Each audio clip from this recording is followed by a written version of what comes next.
Alexandre, c'est un des déplacements les plus longs. Comment tu abordes cette rencontre face à Pau qui a démarré très fort et qui est un peu sur un rythme différent depuis quelques matchs? Bonjour. Ça reste un bon match parce qu'on a fait ce qu'il fallait pour le rendre beau en fait. Donc ça va être un match je crois qu'on est sixième ou Ouais, septième, c'est- eux ils sont cinquième. Donc voilà, c'est un match intéressant avec voilà, un petit enjeu pour rentrer dans le top 5 nous si on gagne. Donc non, non, c'est toujours gratifiant de pouvoir jouer des matchs à enjeu un peu. Pour regarder un peu le classement, c'est pas le cas de tous les joueurs, notamment aussi du coach. Est-ce que toi, personnellement, c'est une donnée qui t'intéresse Non, pas forcément, on regarde pas forcément le classement, c'est juste qu'ils sont à peu près au Ouais. même, à égalité avec nous à peu près, donc on sait que ça va être un bon match là-bas. Là, on est entré dans le deuxième tiers de saison. Est-ce que c'est là que ça commence vraiment à tirer un peu physiquement? Bon, pas forcément. Ah bah, entre le froid et l'accumulation des Ah matchs. oui, c'est sûr que bah, là on va passer, ça y est, on est passé en mode hiver, donc les températures baissent, les organismes, il faut qu'ils s'adaptent aussi. Mais non, je pense que physiquement, voilà, on s'est bien préparé. Je pense pas qu'on va avoir un coup de mou physiquement maintenant, enfin, c'est pas prévu, je pense. Tu le ressens ça, ce changement de temps, là voilà, des températures négatives le matin, etc. Qu'est-ce que ça change pour vous? Ça change, bah faut, je sais pas, faut peut-être plus s'échauffer. Le corps, il faut qu'il se réchauffe, il met un peu plus de temps à se réchauffer. Mais non, hein, c'est peut-être les pieds. On avait un peu froid aux pieds ce matin là. Faut bien déverrouiller, mais non, ça change pas grand-chose en soi. Il y a quelques similitudes entre Pau et Le Mans FC, notamment en termes de budget. Le Mans en a un peu plus, mais c'est un peu la même place que vous occupez dans le championnat face à des gros budgets comme Saint-Etienne, etc. Est-ce que ça peut être une force du Mans FC de ne pas avoir cette pression, entre guillemets, de résultats directement, en tout cas pour la montée, etc. Est-ce que c'est une force pour Le Mans, pour Pau, pour des clubs comme ça qui doivent un peu survivre dans ces budgets énormes? Ouais, c'est sûr que au début de saison, c'est pas forcément un club qui a fait part, qui voulait monter en Ligue 1, comme nous d'ailleurs. Donc forcément, on a cette petite pression en moins, comme tu dis, Saint-Étienne, Montpellier, qui eux, voilà, veulent remonter de suite. Mais non, enfin, je pense que même si regarde l'année dernière, on était en national, on montait en Ligue 2, c'est pas pour autant qu'on avait cette pression-là tu vois, de résultats.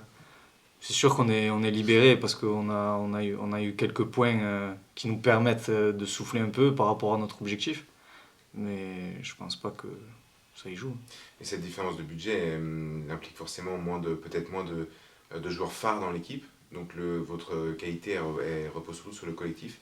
Est-ce que ça aussi, tu penses que ça peut être quelque chose qui vous rend plus fort à Pau comme au Mans, comme à Boulogne, voilà, des valeurs peut-être un peu plus fortes en termes de collectif et de solidarité? Ouais, ouais, ouais, je pense que t'as tout résumé, hein. Je pense que le coach, de manière, c'est ce qu'il cherche aussi, c'est ses valeurs, c'est les valeurs du club aussi. Pau, voilà, moi c'est un club du Sud, c'est des valeurs que je connais très bien parce que je suis de par là-bas et oui, ça ressemble à ça aussi. Donc, de manière, on n'a pas le choix. Il n'y a pas de budget forcément, donc si tu t'appuies pas sur des valeurs exemplaires et voilà, avec un groupe fort, tu t'en sors pas. Donc voilà, faut qu'on arrive à garder ça. On t'a vu tout à l'heure, là je voyais que vous étiez en séance coup de pied arrêté, sur corner plus précisément. On a senti vraiment que depuis le début de la saison, il y a une vraie progression à ce niveau-là. Est-ce que tu le sens aussi? Ouais, ouais. On n'est pas. Voilà, moi le premier, je trouve on marque, on n'est pas assez dangereux, on marque pas assez sur coup de pied arrêté. Et c'est dommage parce que c'est quelque chose qu'on travaille et on sait que c'est quelque chose qui est très important, hein, qui peut débloquer des matchs. Mm.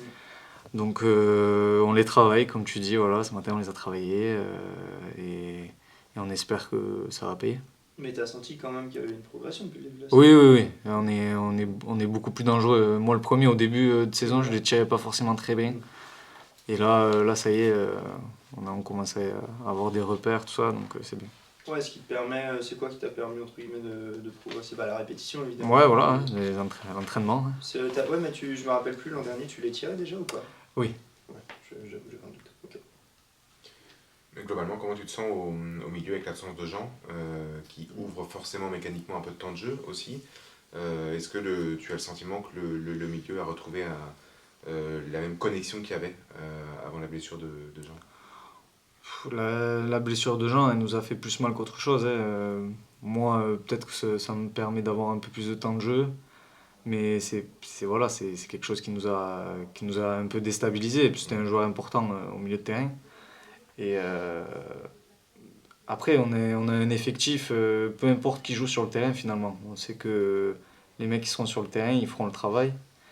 Et donc voilà, on est obligé de se tirer tous vers le haut et peu importe qui joue, que ce soit moi, que ce soit Martin, que ce soit Edwin, Milan, le petit Isaac là qui a un peu de temps de jeu, voilà, c'est un groupe et donc on se tire tous vers le haut, c'est bien.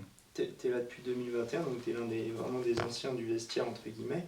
Est-ce que du coup, pour revenir sur cette blessure de Jean, t'as pris un petit peu plus de place par rapport au début de la saison, justement, dans ce milieu? Moi non, c'est...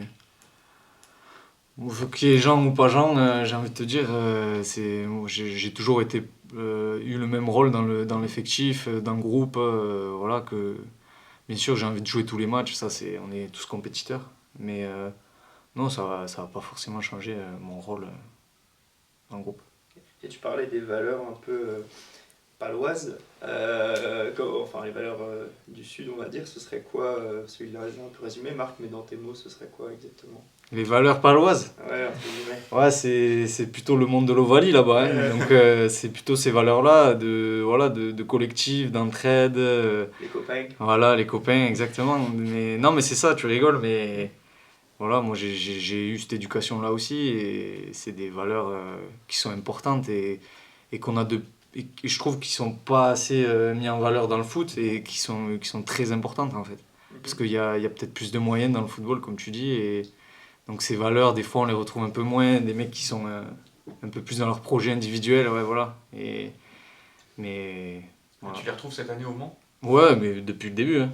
Depuis le début, surtout depuis que le coach est arrivé. Voilà, c'est des valeurs super importantes. Tu connais bien le Béarn ou pas? Non, pas trop. Alors moi, c'est plus le Gers, tu vois, mais non, ouais, je connais un peu, oui, forcément. Proche. Ouais, par là. Sympa. Jamais eu l'opportunité de jouer à Pau? Pas de contact? Non, pas clairement. Non. Ok, Ouais. merci Alex. Merci à vous. Alexandre. Bon appétit. Ouais,